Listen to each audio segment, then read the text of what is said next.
think it's recording now. Yep. Okay. Absolutely. Perfect. Sorry. No problem. Okay. So, I'm looking at the assignment now, just so I make sure that I'm asking the right information. So I guess start with your role here. Okay. What you do in this agency. So I'm the Director of Healthcare Policy for the Agency of Human Services and primarily over the Medicaid program. And my oversight is over all of the policy documentation for the Medicaid program. So that makes up our Global Commitment 1115 waiver, which is kind of the umbrella policy authority that we operate our whole Medicaid program under. So every single Medicaid dollar that we spend in the state of Vermont falls under that 1115 waiver. We also have something called a state plan, a Medicaid state plan. And every state in the country has a Medicaid state plan, and that is essentially our contract with the Centers for Medicare and Medicaid Services that says, you're giving us 55 cents on every dollar that we spend. That's the federal match that you give us to help administer our Medicaid program. And in exchange, you're going to have a little bit of oversight in how we administer that program. So that state plan is really a negotiation. It's a living document. Right. For all of our reimbursement methodologies, all of our covered services, all of our eligibility. So who's actually eligible for Medicaid and how they're determined eligible. And then provider requirements. So if you're a social worker, that means you have to be licensed. That means you have to have a certain number of hours. It means you have to have X, Y, and Z type of supervision. In order for me to be able to accept Medicaid? To bill for Medicaid, right. Oh, right. Yeah. So all of that is outlined in about a 700-page document that changes constantly at any given time. We have between 20 and 30 amendments to that state plan. If we're changing rates, if we're adding a new service or taking away a service. So my team administers that, and that involves coordination with, as you can imagine, several other areas of the Agency of Human Services. So there are clinical units, there are reimbursement units, there's units of mental health practitioners where if it was a mental health state plan amendment, we would certainly be working with them. There's program integrity that looks at auditing issues and provider fraud. So it's a huge collaboration to make sure that that state plan is being administered properly, and then when it's amended, that it's amended properly. So far we have the 1115 waiver and the state plan as kind of our two big, huge federal state partnership policy documents. And then we also have administrative rule, which every governing entity in the state has their own set of administrative rule. The Secretary of State oversees that. And that's a little bit more of the weedy details of the way we administer the Medicaid program. So the state plan's really high level. It's really only what the feds are concerned with. So we don't have to go into really minute detail about every little thing, but we do in our rule because we want our policy to have teeth. And so often the state plan and the rule are, I mean, they should always be consistent and complementary, but usually the rule goes into much more detail. The rule is publicly facing. The state plan is really an internal document. So my team also does all the rule amendments and makes sure that if there's a statute coming through during session, that we amend our rule as necessary. So those are kind of the three big policy document areas. Right. And then we're also responsible for being the Medicaid liaison down at the State House. So for half the year, every year when the Vermont legislature is in session, we're down there. We have bodies at the State House listening to testimony, preparing the Department of Vermont Health Access Commissioner for any testimony, or sometimes the secretary testifies on healthcare. Usually it's one of the department commissioners who's testifying, but we're prepping, we're doing bill reviews, making sure we understand how a particular bill impacts the Medicaid program, impacts beneficiaries, impacts budget. So that is a huge body of work and something that we're really focused on. And in the off session, we're implementing things that came out of the session the year before and working towards what we're going to propose next year. So every year going into the session, we have a huge list of proposed changes, and then we spend the session trying to get our changes through and probably trying to stop other people's changes that they're trying to put on us. So that's kind of, in a nutshell, the work of my unit. Okay, so surrounding those 3 areas. Yeah, so Medicaid policy for the state, and yeah. Okay, wow, that's a lot. That's very interesting. Because I mean, is it the way that Vermont administers Medicaid, or at least the way that your department does it, is it unique relative to how other states do it, or is it just like every state, has to administer? So I don't think it's unique in the sense that every Medicaid program is unique. So there's no Medicaid program that's like any other Medicaid program, and Vermont is particularly not like other Medicaid programs. But it's not unique in the sense that we have rule, that we have state plans, that we have a waiver, or that we have a state legislature that we're constantly negotiating with. All of that is pretty typical state to state. Yeah. So you're constantly in between the feds who want you to do things one way and your state legislature who want you to do things another way, and advocates and providers. So it's a negotiation that every Medicaid program has to work around to make sure that they're balancing all of those different interests. So you were saying that Vermont is especially different in some ways. Right. So the Global Commitment to Health 1115 waiver is a waiver that's existed in Vermont since 2005, and it actually sets up DVHA, the Department of Vermont Health Access, as a managed care entity. And so what that means is that the Agency of Human Services is the single state Medicaid agency. They're the ones that are accountable for the feds, but they then contract out. So they say, okay, AHS, I'm the single state agency, but I'm going to pay DVHA to administer the program. So I'm wiping my hands of it. DVHA is managing it. So you guys are government contractors or a government agency? It's a government agency, and that's what makes it so unique. So in other states, when they do that, when they contract out to a managed care organization, think like Kaiser Permanente. Right, something that's not really government. It's usually for-profit. It's a business. The government says, I'm going to give you $100 per beneficiary per month, and you have to manage the whole Medicaid program within that $100 per beneficiary per month. Kaiser says, okay, great, I can actually deliver health care for $80 a month. So that extra $20 is my profit. That's the incentive. That's why these companies are in the business that they're in. That's how a lot of states operate their Medicaid program. Vermont said, we don't want to give our money to a for-profit corporation. Why don't we just do it?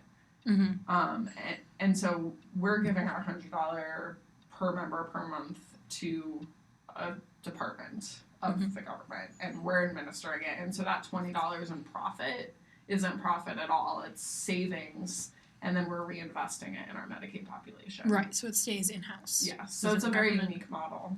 And one of the benefits of Vermont choosing that model is that managed care organizations have a lot more flexibility than if AHS were to just administer the program without having this contractual intergovernmental agreement with DVHA. Cool. Okay. Yeah, that is. I mean, it again. Like I this is like a total intro to me. Like I'm just trying to get a feel, but I know that Vermont does things like very differently. So I was curious, specifically looking at how Medicaid was administered in Vermont, because I feel like I'm from Maryland, and it's probably a little bit different. Yeah, Maryland has its own unique, awesome healthcare initiatives going on. They have an all-payer model there, but Vermont, in the sense that it's a publicly run managed care organization, is unique. Right, exactly. I feel like that kind of aligns with a lot of the stuff that Vermont does, just not really going through the for-profit sector. Yeah. So that's the overview of how it's kind of administered in the state.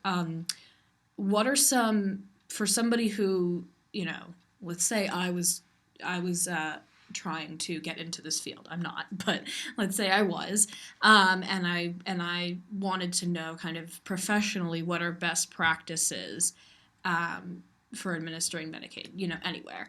Just overall in the program, what are best practices that you've seen that work in terms of, program integrity, transparency where appropriate, just the overall where, you avoid fraud, you get the benefits out, you save money, best practices. In my work, program integrity is very separate from policy. So we set policy, and then program integrity's job is takes over that. Yeah, so that I can't really speak to that because that's a whole science that I'm not a part of. I certainly work very closely with program integrity when developing policy to make sure that it's something that they can really uphold and that there's a way to monitor against the policy, because you don't want to set policy where you have no way to make sure that someone is following it or not, right? Right, exactly. You have to have tools to make sure that people are held accountable, and there's quality oversight. So that would, I guess, be one best practice is set policy that you can measure. You need to be able to measure adherence. You need to be able to measure whether it's working or not. If you're adding a new covered service, make sure that you're looking at that covered service 6 months later and 12 months later.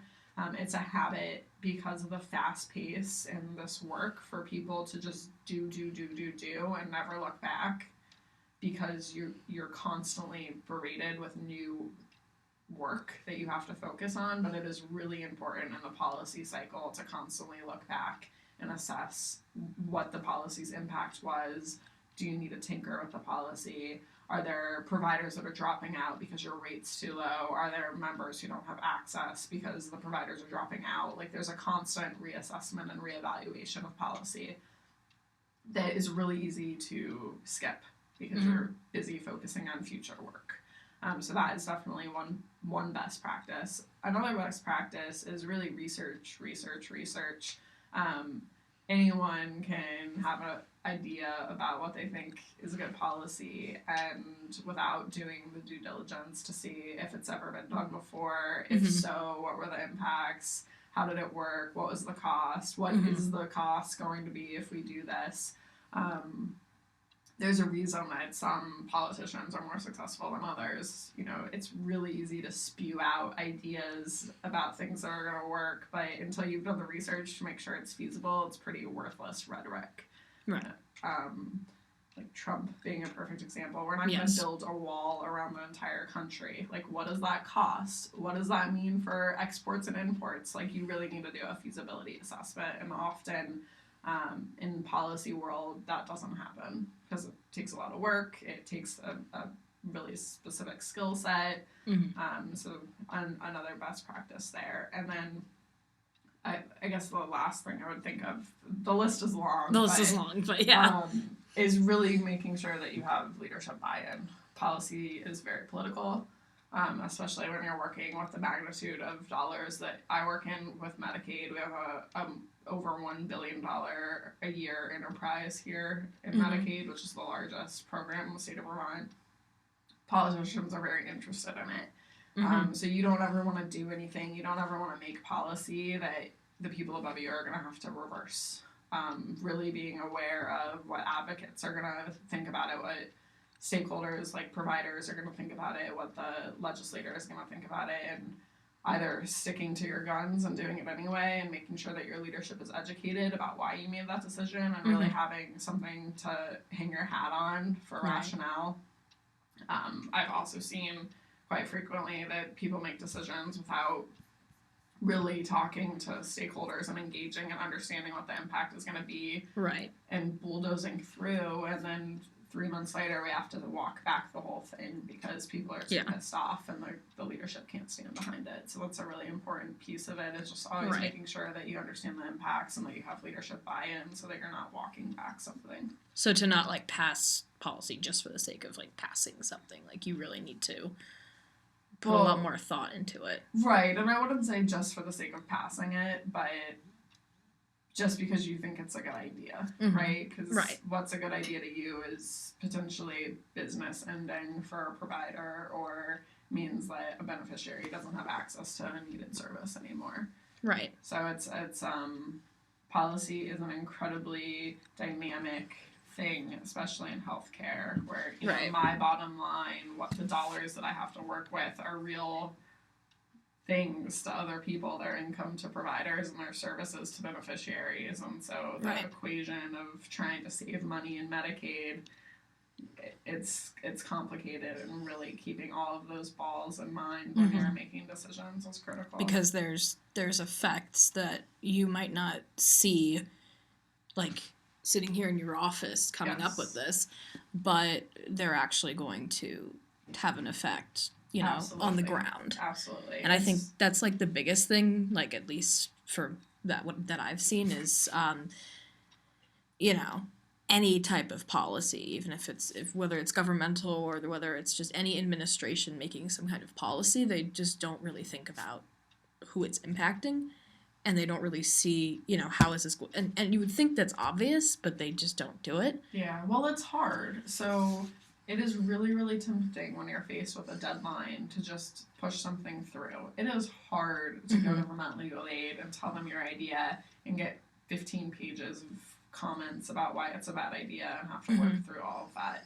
It is incredibly exhausting and hard and time consuming to do stakeholder engagement, but it's critical. It's what successful policy is built on. So I guess that would be another best practice, is make sure that you're engaging your stakeholders regardless of how hard it is, because it is hard. No one wants to do it. It's not fun to get yelled at, but you have to do it, and it's so rewarding when you finally have a policy that you know that all of your stakeholders are going to be okay with, or at least have been able to voice their opinion. There are going to be policy decisions that someone's going to be unhappy no matter what. That's just the nature of the beast.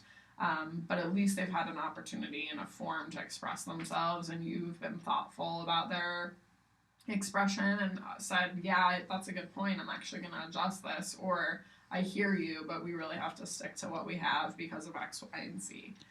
So really just providing that opportunity for stakeholders to express their opinion, even if it doesn't go anywhere beyond the expression, is so, it buys you so much in policy world. It makes them feel heard, it makes them feel appreciated and valued, so it's critical even if you end up not listening to them. Right, that at least their opinions and their voices were consulted first. Okay. And then this is kind of like a out there question, but if there were certain things you could change, certain policies, administering policy, certain just overall administrative tactics, if there was like a way that you could really, like certain things that, having worked with Medicaid, having worked in this field and with this type of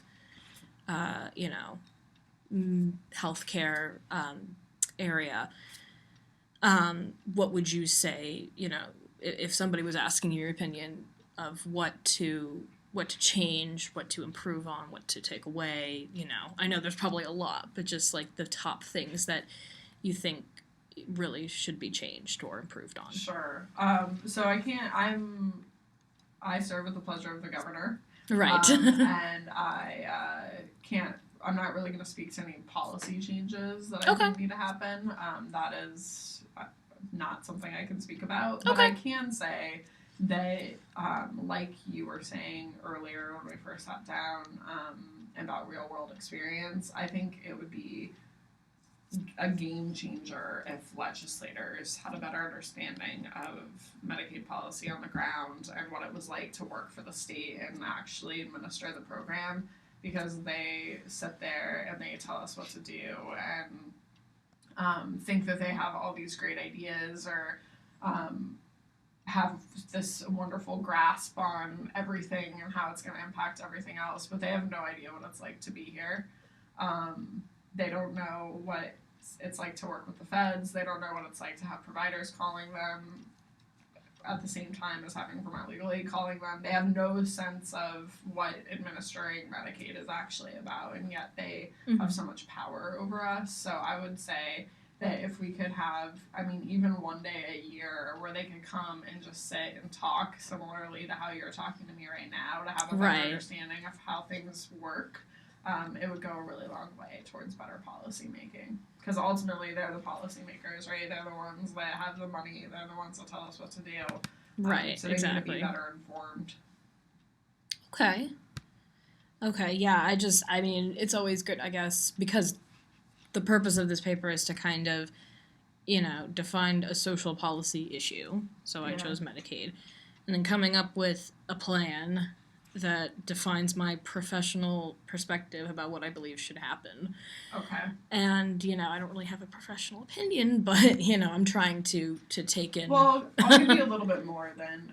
So again, I'm not going to speak to specific policy issues, Right. but what I will say is Vermont has a habit, and it's becoming kind of a nasty habit of biting off a lot more than it can chew. Mm-hmm. So Vermont Health Connect is a perfect example of we had this great opportunity from Obamacare to build this health insurance enterprise, and we made it so big and it became unmanageable. And so we've been trying to manage it for the past 3 years now. And that's called Vermont Health Connect? Vermont Health Connect. It's Okay. our health insurance marketplace in Vermont. It's a state-based exchange. While we're still fixing Vermont Health Connect, we are trying to stand up other systems, like an integrated eligibility system, like a new claims processing system. Right. So I think personally that we should try to fix, we need to focus. So rather than trying to do all of those things at the same time, really getting one right and then moving on to the next and then moving on to the next. We have so many different projects going on right now, so many different grants, opportunities from the feds, and we're trying to do all of it, and you can't do all of it. We have Right. limited resources, and things contradict, and Right, absolutely. really just choosing a path and sticking to it rather than having a million horses in the race and going down all the different paths. Right, because from what I've gained from living up here for a few years, it's like there's so much good intention and there's so much, like wanting to do all this great stuff, but it's just not feasible. Yeah. It's just not realistic, for a variety of reasons. And I just see that that's kind of like a pattern, like regardless of what it is. That's just kind of I don't want to generalize, but that just seems like how the state kind of does things. It's very well intentioned. It's very like trying to be progressive, but it doesn't really say, well, these are probably going to be challenges to doing that, and very real challenges. Yeah, well, I think that the right people understand the challenges, but again, when you have politicians who don't really understand the challenges, the rhetoric gets out in front of the smart people who understand the challenges, and so it's again politics, like really tempering expectations. Single payer is a perfect example. Our governor came out and said, we're doing single payer, we're doing single payer, we're doing single payer.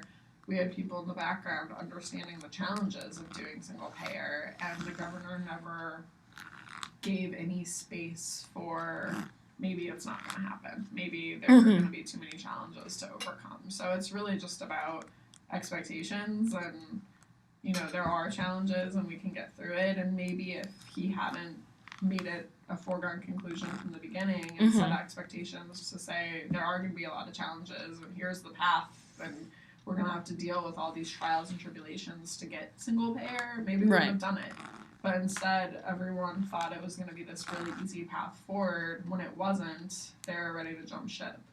So I think that lots of people understand the challenges, but the right decision makers don't always. Right. And could you speak a little bit more about single payer? Because I was trying to see if that was a potential, solution or, not really solution, but, what I think should happen, based on whatever research I might do. But basically, like what single payer is and then what are kind of the costs and benefits, a little bit of it. Sure. So single payer, the idea is right now we have Medicaid, Medicare, and a bunch of commercial insurances, TRICARE for veterans. They're all paying for similar services to similar providers at different rates, and everything is like different enough to be crazy making. Right. So if you're a provider, you might be seeing individuals who have 6 different insurances, and you might be delivering knee surgery to all 6 of those beneficiaries with the 6 different surgeries, but the paperwork for the knee surgery is different for all 6 of them. The rate that they're getting paid is different for all 6 of them. The billing system that they actually have to enter the claim in is different for all 6 of them. So it becomes a huge administrative burden to have 6 different insurance companies all paying for the same thing. So the idea behind single payer is that you can take all the money that's out there right now going to healthcare, and you can put it in one place and simplify. You can have one claim system, you can have one prior authorization process, you can have one rate for one service, and with those efficiencies that you're creating by reducing the administrative burden, you can then expand. So services can cover more people. You can have universal health care because you are creating all these efficiencies in the system. The system becomes more sustainable. So the idea behind it is that it makes sense for one entity to be paying for services for everything, because you get more coverage and you get more administrative efficiency.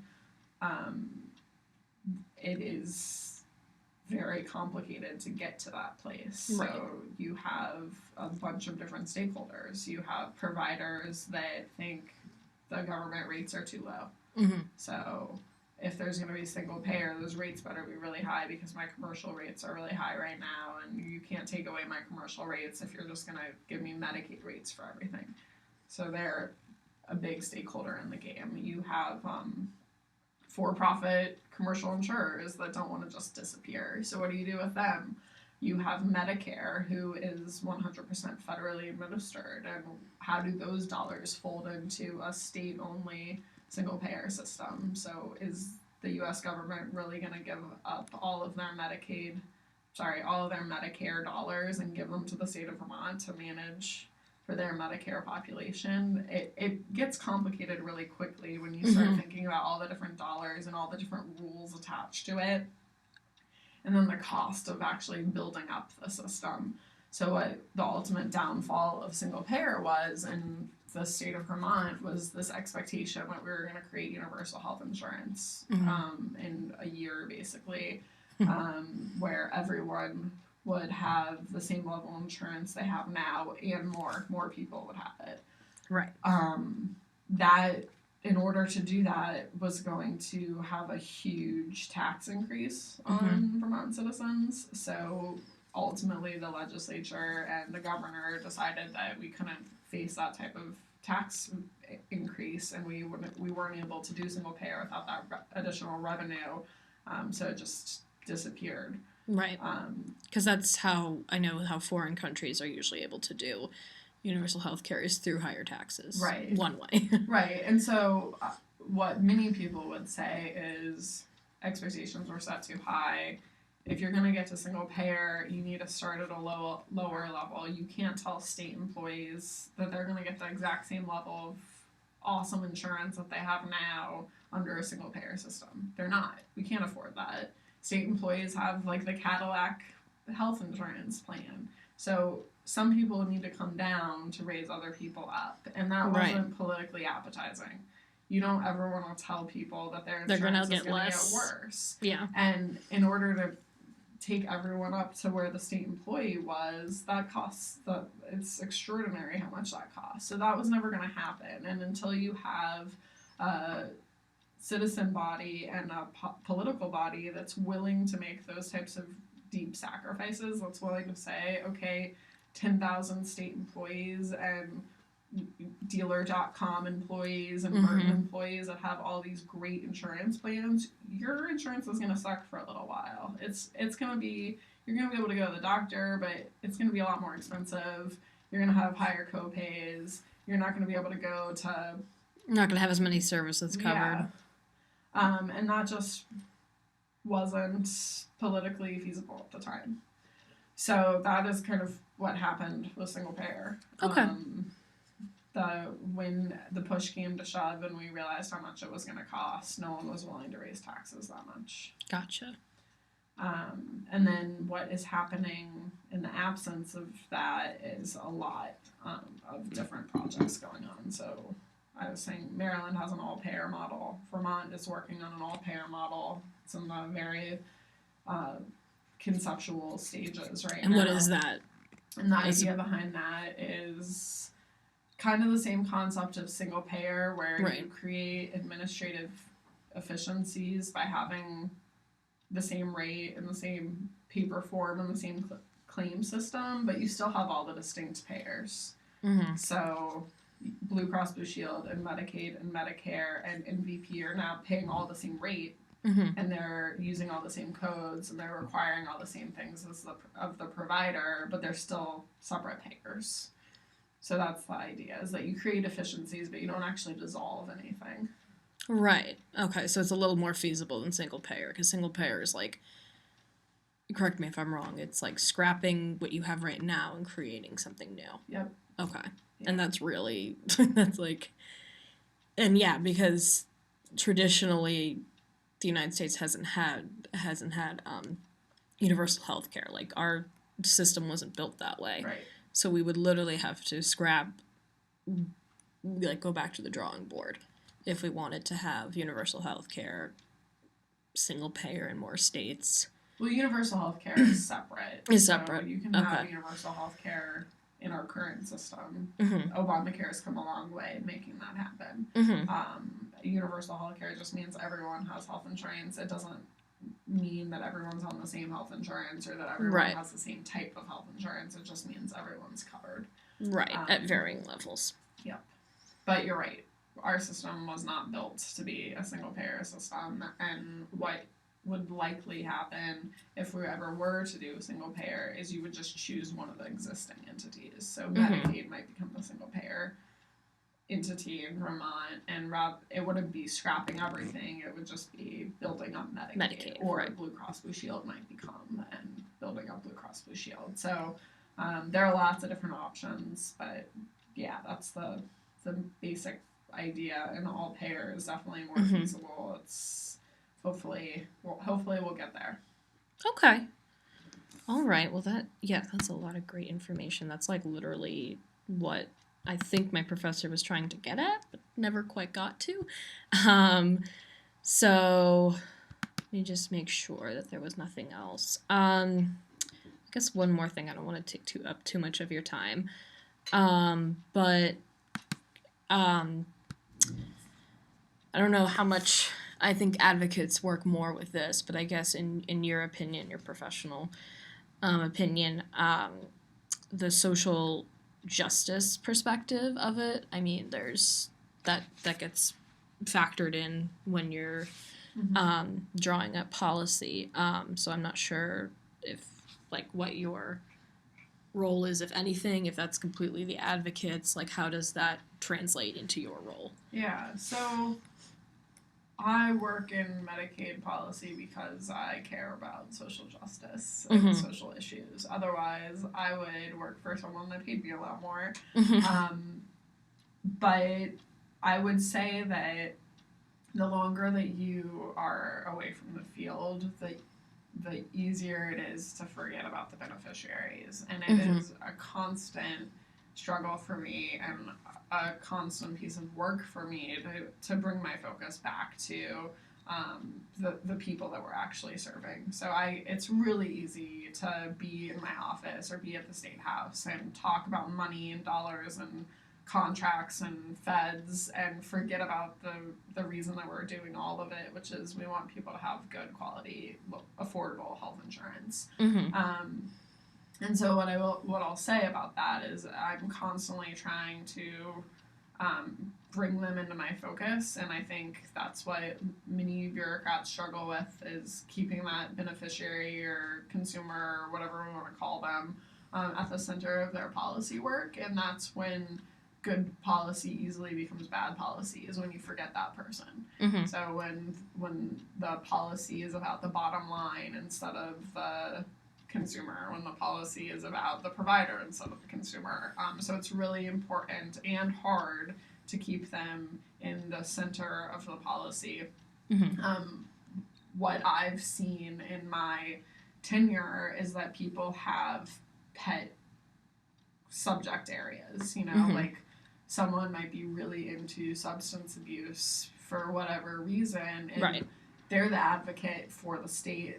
They're in the meetings always harping on substance abuse and making sure that we're not doing anything to undermine substance abuse. And there might be someone else who's all about the kids, and that's the voice that they're using loudly in the meetings. So there are always people that advocate.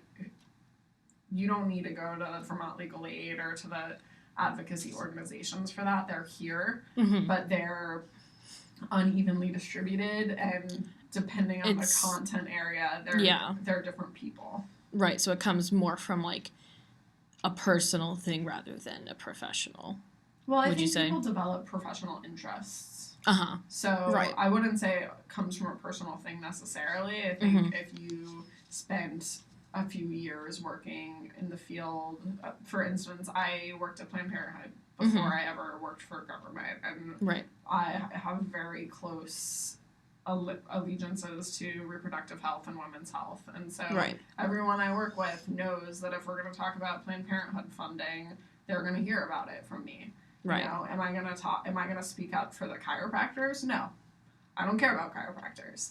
Someone else does. Someone else is going to speak up for them. So, there are certainly personal things and professional things, and there's a blend, and it's not consistent, and it's really easy to forget about who we're trying to serve at the end of the day, but it's critical. And so I think everyone here works here because they care about the people at the end of the day, and so just constantly reminding themselves of that is a goal everyone has.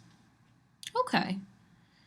I think that's definitely a lot of great information that I can use.